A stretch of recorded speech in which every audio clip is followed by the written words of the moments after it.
Commission that Professor Mangomba and myself present the paper.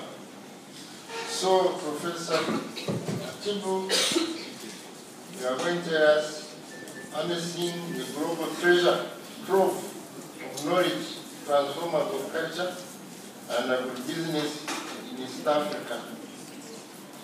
Professor. Thank you very much, Chair.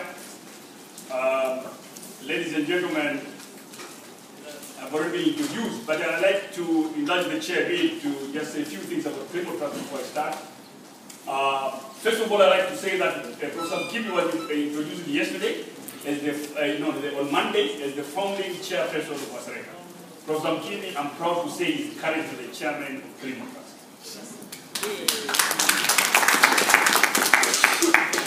Professor Mrema was introduced as the founding executive secretary of Wasareka.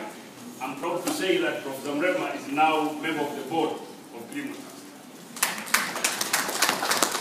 And I was once a mayor coordinator of a network in Wasareka. I am now the CEO of Claymore Trust. So, Tina, thank you very much for inviting me.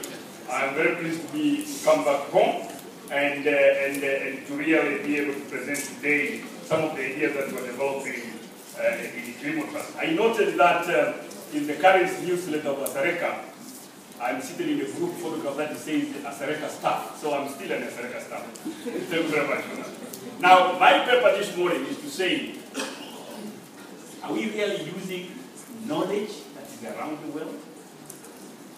The ones that we produce ourselves and the ones that other people produce? Do we really know where the world is?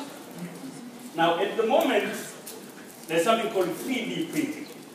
You can actually build a whole building with a printer. It is capable of actually building stones that take 200 years in the nature, within minutes. That's the technology we're talking about. So sometimes when I'm invited to review research proposals and I see people start trying to take the response of maize to manure, I start saying exactly what are we doing here, given where the world is and where we want to go. How do I do it?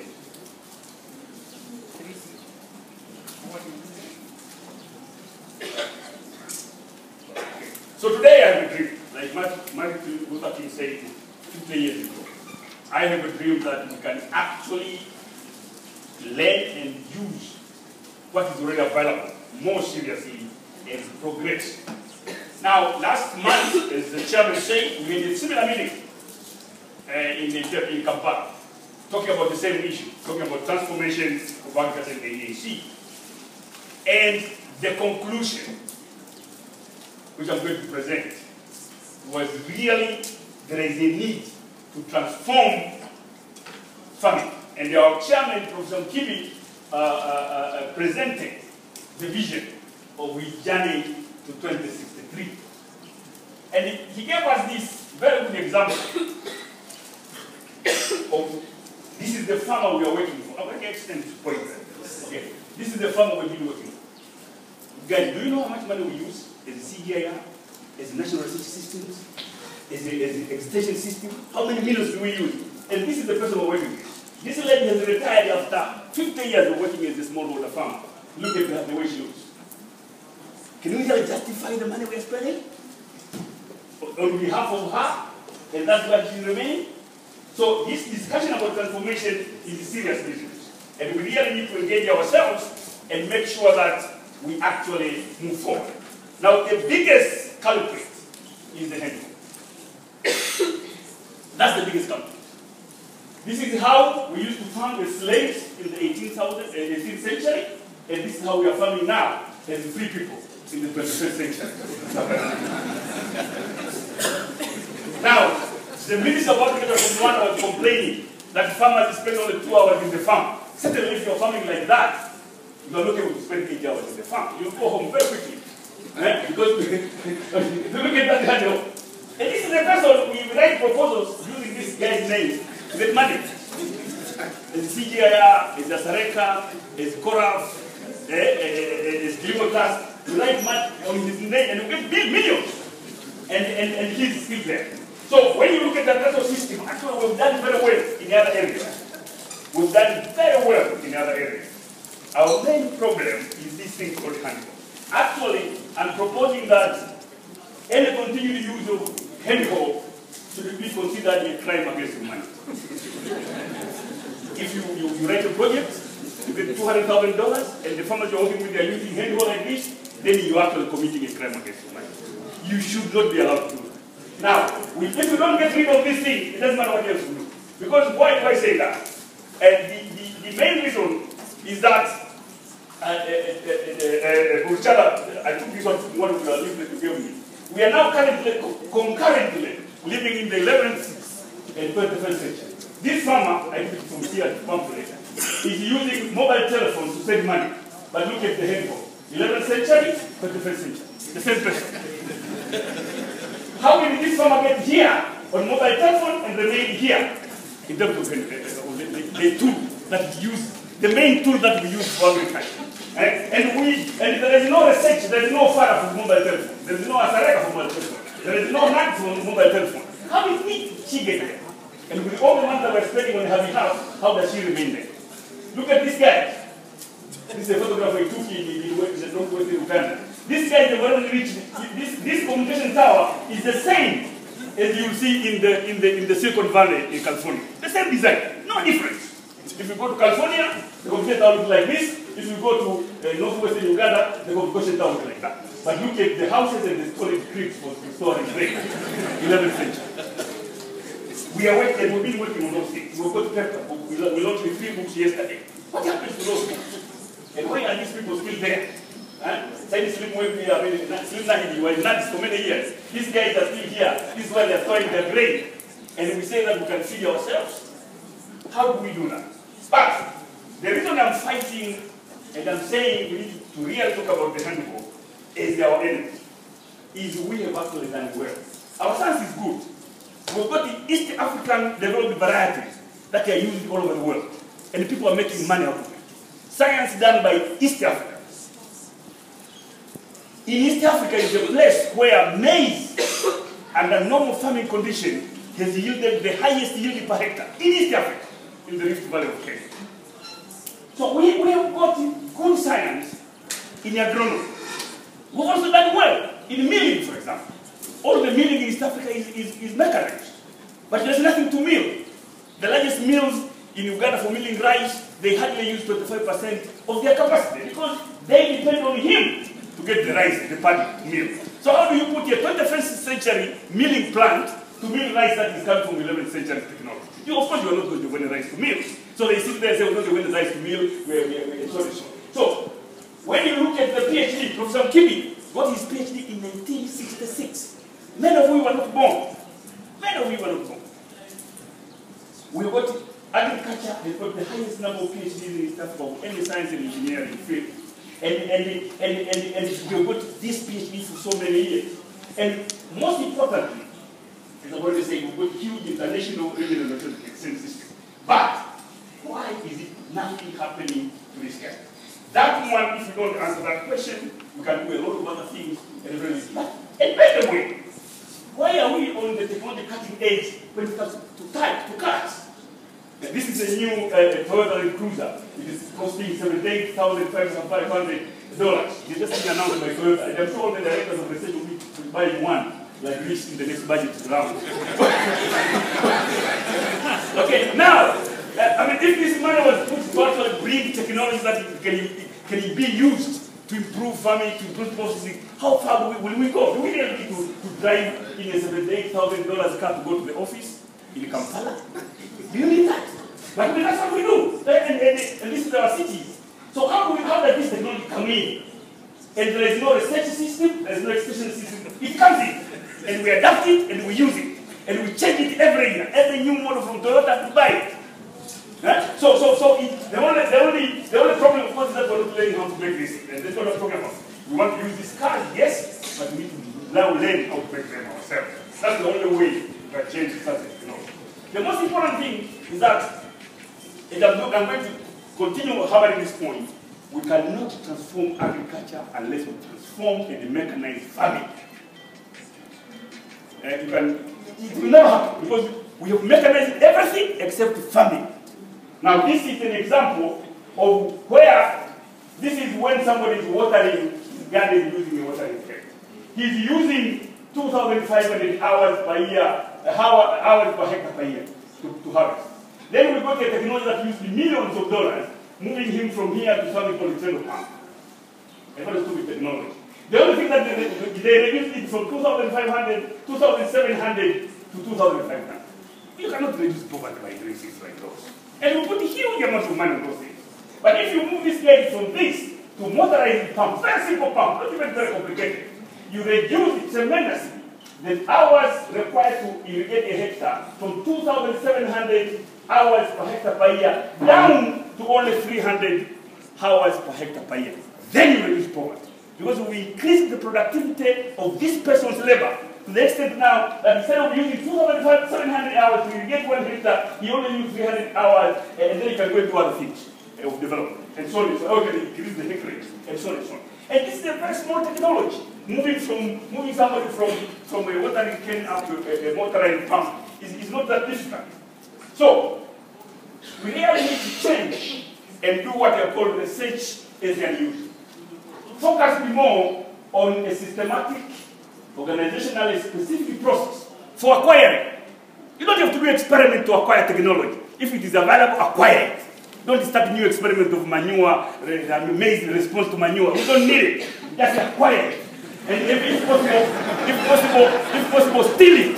Actually, it is only Africans that are not caught in the Americas or Europe stealing technology. Everybody else, Koreans, you hear them being caught on the aspect of stealing knowledge. That is what we need to do. We need to start seeing Africans being caught in London, in France, stealing technology. We need to acquire it. So that will be a measure of progress. Then we organize it. And then putting that technology into use. That our research will be about how we put it into use. And we facilitate information and not just publishing papers. I used to publish also. I'm not against publishing. But it must be something that actually brings development. And what therefore we need, this requires R&D using proven platform technology and challenge I agree with you, done with and or by business enterprises. And we've got a fantastic example in South Africa, M-Pesa.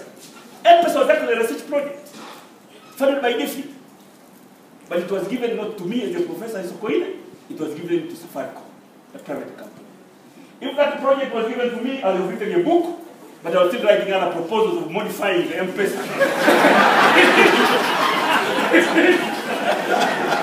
That's what I've been doing. But the thing was given to Safaricom, and it will actually create a global new sector which did not exist from East Africa. And that's why I say, always when we speak in East Africa, we need to speak with confidence. We can do this. This was done in East Africa. Okay, the CEO was in Zulu, but it was done in East Africa. and it is now a global industry in the world. Now, this is the kind of thing that we need to do in agriculture technology as well. And be able to then, this is what Safaricom did for this lady, and you guys in Asareka and Koraf need to do something for her. Before it is too long. Okay, now, so and the matter is Safaricom has given us actually a lot. And there is no limit of what you can do with platform technology. Okay, this thing looks stupid, but it is ingenious. Okay, we used to mow grass using slashes.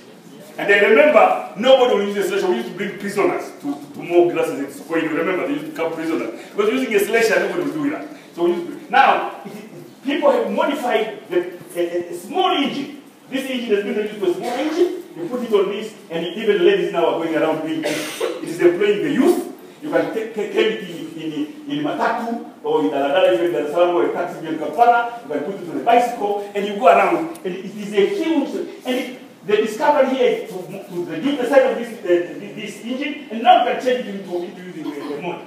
This is another area. This boy now is employed. He's got the issue I was talking earlier. He's bought a pump, put it on a bicycle, go from garden to garden, using 2 hours to irrigate people's gardens. In 1 day, he finishes so many acres, he's paid, he's a business. So, we need to use, this is the Rolls-Royce principle. The Rolls-Royce, the guys who make the aeroplane engines, are rich because they have principle saying discover once and innovate many times. So we have discovered this engine already in the world. Our job is to innovate how to use it many times. How to use it for mowing, how to use it for planting, how to use it for everything. So, discover once and innovate many times. That's what's required to really transform agriculture. And this requires robust knowledge value chain beyond the experiments and publications.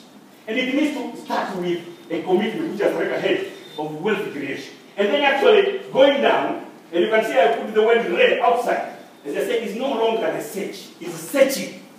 Okay, you search for technology. If it is around, grab it. And you don't have to set the experiments. And why is the search important? I went to the website. I was very late last night. And I looked at the history of Nobel Prize in Science and Medicine versus patents. Now, in the year 1901 to 1955, it was most of the Nobel Prize for Science and Medicine were actually being given, the main one. They were being given to UK and Germany and France. They were getting the largest. US was very low. But during that time, US was recording more patents. It's not working here. Okay. So you see, the science guys was actually UK, Germany, and France. The innovators were the US. Between 1956 to 2005, the innovation moved to US. Okay? And the science moved to US. And the innovation moved somewhere else. These are the Brazilians, the Japanese, the Chinese, and these are the guys who are innovating. So, you really do not have to do the science basically yourself in order to innovate. All the people that have innovated in the world, they were started by borrowing science from other people. And sometimes, they actually get it by force. Because the Americans, what they did during the Second World War, they told Britain, you want us to support you, you give us all your naval bases. If you don't give them to us, forget it. We're going to leave you to the Germans, to eat you. And they deal with it. And that's why Britain stopped to be a superpower and the US became a superpower. So sometimes they actually get it by force. And I don't know, we'll be able to get there, I'm sure. Now, so the science agenda that Professor Mbemba presented yesterday from me should be focused more on knowledge perspective. The way we go around the perspective for water, for minerals, for oil, we should go around the world perspective for knowledge. Within ourselves and across the globe. Searching, identifying, adapting, and then diffusing that knowledge and technology from all sources, as was recommended by the Millennium Task Force on Science, Technology, and Innovation in 2005. And then putting gadgets to work in monitoring and verifying. This is the recently published maize grading in East Africa standards. They want you in order to get your maize through the border in East Africa to make sure that the moisture content is 13.5 grade 1. Foreign matter 0.5. How does a smallholder farmer work out with the foreign matter 0.5 in his grade before it gets to the border? And the list goes on and on. Of course, it's a good standard. That's what we want. But do we have a system for monitoring? Now, imagine if we could come up, and we're going to do it, if we could come up with tarpaulins for drying rice and bags for storing rice that change the color with moisture content. It can be that. The litmus paper has been around for centuries. Why can't you put that technology here? So that if this bag, the moisture content is more than 15%, the color is different. When the moisture content goes below 13%, which is required, the color is different. You don't have to open it, you don't need to measure it, you just look at the bag and say, yes, the moisture content is correct. And in the drying, this guy does not have to over dry or under dry because the tarpaulin will change the color when the paddy has reached the right moisture content. My favorite is the scanners, the one we use it there. For all those, all these quality, why don't we scan them? Why don't you make scanners? You put your bags through a scanner and it will tell you automatically. For the matter 0.5%. And you don't have to argue with anybody. You don't have to argue with anybody. And you can do your business and trade very quickly. And this technology are there. We don't have to go back to the scanners are there. We scan every day. It's just a question of doing a little bit of research to make sure them identify what is foreign matter, calculate them, and identify all these things for you, and you don't have any problem. So, yes, we can, with a serious focus towards enabling entrepreneurs. Remember the Safaricom story? Enabling entrepreneurs to make full use of the knowledge that already exists and proven.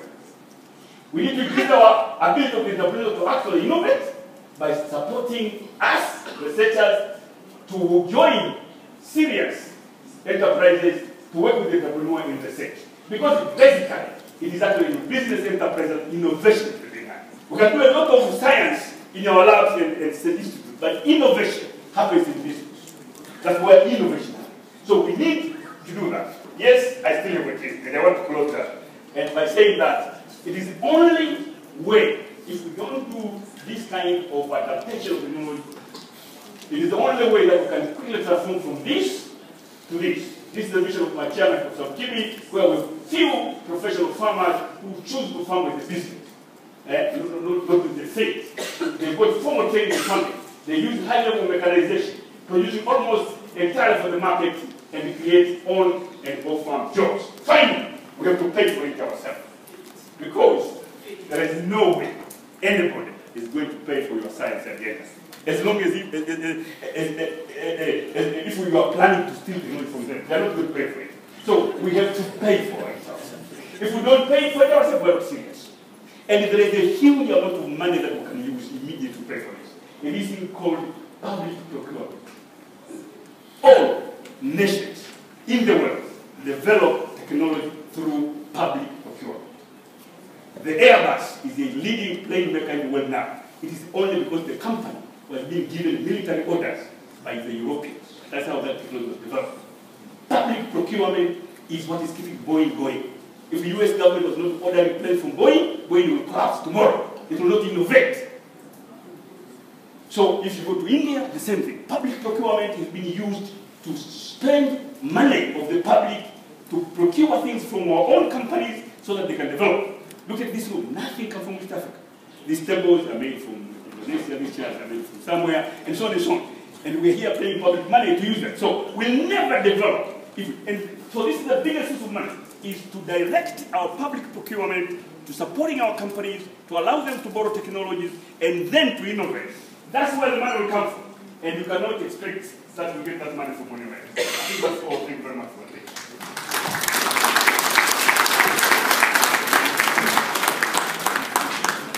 Yes, thank you so much, Professor. No, for that moving presentation. What I think is very important.